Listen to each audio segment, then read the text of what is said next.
আসসালামু আলাইকুম বন্ধুরা, সবাই কেমন আছেন?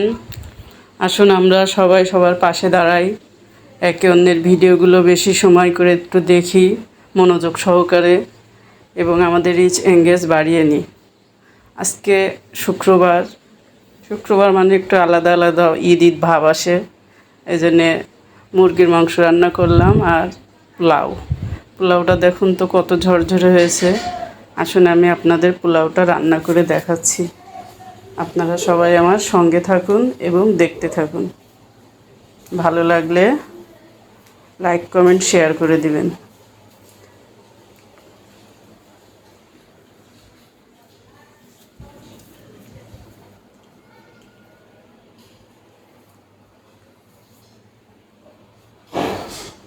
দিয়ে দিলাম 2টা এলাচ আর 2 পিস তেজপাতা। এটা একটু ভেজে নেব।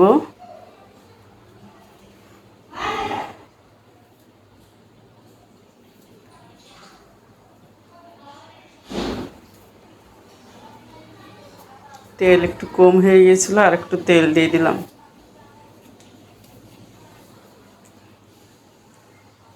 এখন এর ভিতরে ধুয়ে রাখা চালগুলো পানি ঝরিয়ে নিচ্ছে, এখন সুন্দর করে ভেজে নেব।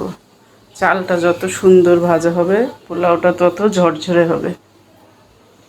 আপনারা রান্নার সময় যতটুকু চাল নেবেন তার ডবল পানি নেবেন।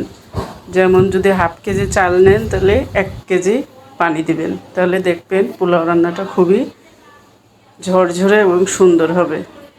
পরিমাণ মতো পানি দেওয়া হবে। আমি এখন চালগুলো সুন্দর করে ভেজে নিচ্ছি।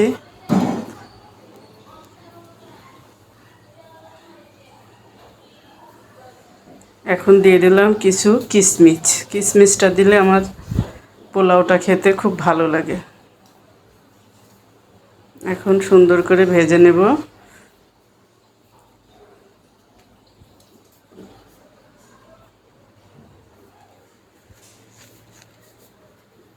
দিয়ে দিলাম স্বাদ মতো লবণ।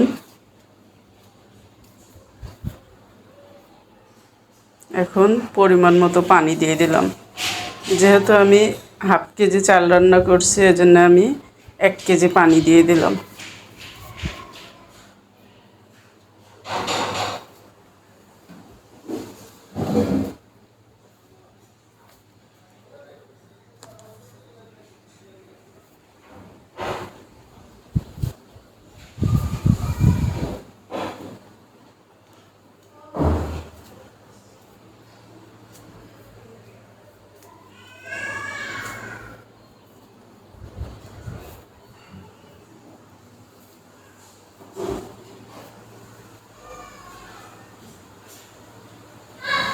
এখন দিয়ে দিলাম কয়েকটা কাঁচামরিচ। একটু নেড়ে চেড়ে নেব। তারপরে এই যে ঢাকনা দিয়ে ঢেকে দিলাম 10 মিনিটের জন্য।